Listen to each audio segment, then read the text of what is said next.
বাবরি মসজিদের ভিত্তি স্থাপনের পর একের পর এক মামলা করছেন মুসলিম সম্প্রদায়ের মানুষ। হিন্দু ভাইরা মামলা করছেন, মুসলিম কেন মামলা করছে প্রশ্ন উঠছে।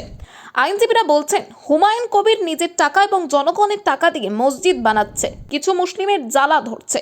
কেন মমতা বন্দ্যোপাধ্যায় সরকারি টাকায় মন্দির বানাচ্ছে, এখন মামলা করছো না কেন? আইনজীবী বলছে বাবরি মসজিদের প্রথম মামলা এবং দ্বিতীয় মামলাও জয়ী হয়েছে, তৃতীয় মামলায় জয়ী হবে।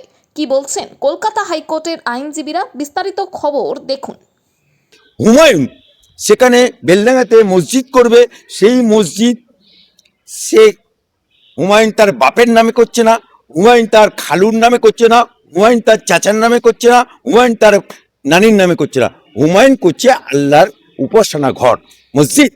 সেখানে তার নিজের টাকায় এবং ইসলামিক ফাউন্ডেশন নামে একটা ট্রাস্ট করে সে করছে এবং জনগণের দানে করছে।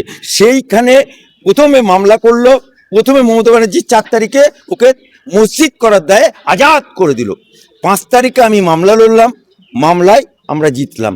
জিতে 6 তারিখে শিলান্যাসে আমি গেছিলাম, আপনারা দেখেছেন লক্ষ লক্ষ মানুষের ভিড়। উত্তরে তাকায় মাথা, দক্ষিণে তাকায় মাথা, পূর্বে তাকায় মাথা, পশ্চিমে তাকায় মাথায় মাথা। এদিকে কৃষ্ণনগর হাইওয়ে, এদিকে তোমার বহরমপুর, শুধু মাথা।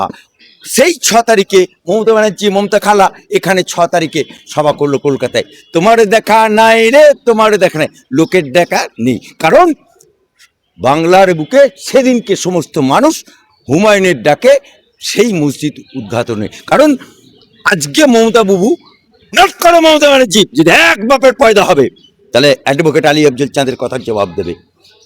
21 সালের আঁকড়া দেখুন, 5 to 7% হিন্দু ভোট পেয়েছে, বাকি সব মুসলমান ভোটে জিতে আছে। মুসলমানরা তোমাকে কুর্সিতে বসিয়েছে, আর সেই মুসলমানদের তুমি বাবরি মসজিদ করার জন্য হুমায়ুনকে আজাদ করে দিলে।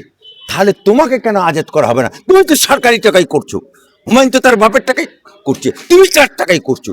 আজকে ওয়াকাফ আন্দোলন যখন মুসলমানরা করতে গেল, বললো না করা যাবে না, আমি তোমাদের মসিয়া, আমি তোমাদের মমতা খালা, আমি তোমাদের মমতা বাবু, আমি তোমাদের মমতা আপা।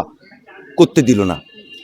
5 মাস আগে ডিক্লেয়ার করলো, করতে দিল না। ঠিক 5 দিন আগে যখন ফিলাপের সময় আর 5 দিন, তখন বলল কেন্দ্র যাহা বলিল আমি তাহা নত মস্তকে মানিয়া নিলাম, অর্থাৎ মুসলমানদেরকে ধাকেল দিল। এবং এই যে মামলাটা, প্রথম মামলাটা করেছিল, সেটাও একটা মুসলমান। আবার আপনি দেখুন হুমায়ুনকে যে বার করলো, সেও মুসলমান। সরকারি টাকায় কোনো মন্দির করা যায় না, কোনো মসজিদ করা যায় না, কোনো গির্জা করা যায় না। আপনারা দেখুন এই বাংলায় 30 বছর বামপন্থ সরকার করেছে, 34 বছর হাইকোই মেকে লাল, যে বামপন্থ সরকার সরকারি টাকায় মন্দির করেছে, মসজিদ করেছে, দেখাতে পারবে না। তার আগে 30 বছর কংগ্রেস রাজত্ব করেছে এই বাংলায়, দেখাতে পারবে যে কোনো সরকারি টাকায় মন্দির হয়েছে, মসজিদ হয়েছে? নো। হোয়াইস আমার পশ্চিমবাংলার বাইরে যে বিজেপিকে ওরা বারবার বলে সাম্প্রদায়িক দল, সেই সাম্প্রদায়িক দল ডবল ইঞ্জিনের সরকার ভারতবর্ষে 20টা রাজ্যে রাজত্ব করছে। এই 20টা রাজ্যে কেউ দেখাতে পারবে যে ডবল ইঞ্জিন সরকার, বিজেপি সরকার সেখানে সরকারি টাকায় মন্দির করেছে, মসজিদ করেছে, দেখাতে পারবে? হোয়াইস রাম মন্দির অযোধ্যাতে হয়েছে আমার সুপ্রিম কোর্টের আদেশে, এবং তার 1 কিলোমিটার দূরে মসজিদ হচ্ছে।